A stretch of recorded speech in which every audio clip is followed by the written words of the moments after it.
প্রথম থেকেই বক্তব্য ছিল যে আর্টিকেল 12 অথরিটিদের মধ্যে তাদের মধ্যে কোনো সাম্যতা নেই, বৈষম্য রয়েছে। কি এক একটা অথরিটি এক এক রকম তথ্য দিচ্ছে। আজকেও দেখবেন বোর্ড একরকম তথ্য দিয়েছে, এসএসসি আর একরকম তথ্য দিয়েছে, এবং এসএসসি আজকেও বলছে আউট অফ দ্য ভ্যাকেন্সি তো কোনো রিক্রুটমেন্ট নেই। কিন্তু আপনি যদি সিবিআই এর রিটার্ন সাবমিশন দেখেন, সেখানে একদম স্পষ্টত বলা আছে ইভেন যে সাবসিকুয়েন্ট সিলেকশন প্রসেসে যে ভ্যাকেন্সিগুলো ইউজ হতে পারত সেই ভ্যাকেন্সিতেও নিয়োগ দিয়েছে। ফলে বুঝতেই পারা যাচ্ছে যে এসএসসি, বোর্ড এবং সরকার তারা কোনো তথ্য সঠিক দিচ্ছে না।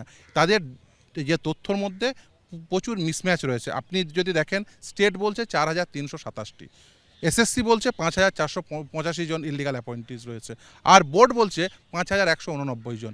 আবার এসএসসি বলছে যে ভ্যাকেন্সি, এক্সেস ভ্যাকেন্সি অ্যাপয়েন্টমেন্ট নেই। আবার সিবিআই বলছে যে না, এই যে অফিসিয়ালরা তারা ইভেন সাবসিকুয়েন্ট রিক্রুটমেন্ট প্রসেসে যে ভ্যাকেন্সি ইউজ হতে পারত সেই ভ্যাকেন্সিতেও অ্যাপয়েন্টমেন্ট দিয়েছে ব্রাইব নিয়ে। সিবিআই তারা কিন্তু আজকে সাবমিশন করেছেন এবং সিবিআই নির্দিষ্টভাবে বলেছেন যে পঙ্কজ বনশালের কাছ থেকে যে স্ক্যান ডাটাগুলো উদ্ধার হয়েছে সেগুলো প্রকৃত ডাটা, সেখানে কোনো ম্যানিপুলেশন নেই।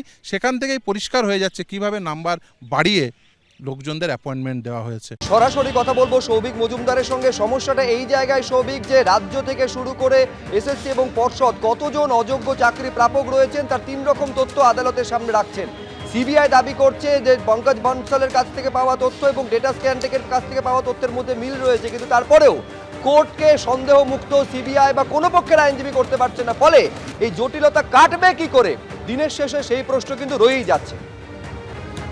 আর দেখো, একেবারে সেই প্রশ্ন দিয়েই কিন্তু আজকের সওয়াল জবাবের যে পর্ব সেটা শেষ হয়েছে, এবং তোমাকে বলবো যে একেবারে শেষ দিন পর্যন্ত এই যোগ্য এবং অযোগ্য এদেরকে আলাদা করা, এদেরকে পৃথকীকরণের যে কাজটা, সেই কাজটা আদৌ কিন্তু সম্ভব হবে কিনা সেটা নিয়েও কিন্তু আইনজীবীরা সন্দিহান। তার কারণ এই কাজটা মূলত যারা করতে পারতেন, অর্থাৎ স্কুল সার্ভিস কমিশন, সেই স্কুল সার্ভিস কমিশনের তরফ থেকে আজকেও কিন্তু কোনো সঠিক দিক নির্দেশ দেওয়া সেটা সুপ্রিম কোর্টের কাছে দেওয়া সম্ভব হয়নি। এখনো কোন পদ্ধতিতে এই যোগ্য এবং অযোগ্যদের আলাদা করা সম্ভব হবে সেটা কিন্তু স্পষ্ট নয়।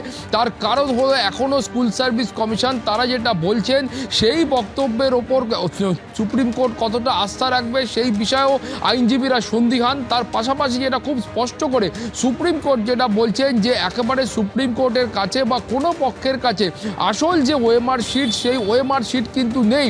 অর্থাৎ এই আসল ওএমআর শিট স্কুল সার্ভিস কমিশনের কাছে থাকলে সেক্ষেত্রে কিন্তু এই যোগ্য এবং অযোগ্যদের আলাদা করা, বৈধ এবং অবৈধদের চিহ্নিত করা, এই কাজটা কিন্তু অনেক সহজ হতো। কিন্তু যেহেতু এই ওএমআর শিট ইতিমধ্যেই বিনষ্ট করা হয়েছে, অতএব সেই আসল ওএমআর শিট ছাড়া এই কাজটা করা কতটা যুক্তিযুক্ত বা কতটা ন্যায়সঙ্গত হবে বা কতটা সহজ হবে সে বিষয়ে সুপ্রিম কোর্ট কিন্তু তার যে মত ছিল সেই মত তারা প্রকাশ করেছেন। মাননীয় বিচারপতিরা তারা খুব স্পষ্ট করে বলেছেন যে এই যে পঙ্কজ বনশালের কাছ থেকে যে ওএমআর শিট বা যে তথ্য উদ্ধার হয়েছে সেই তথ্য নিয়ে তারা সন্দিহান।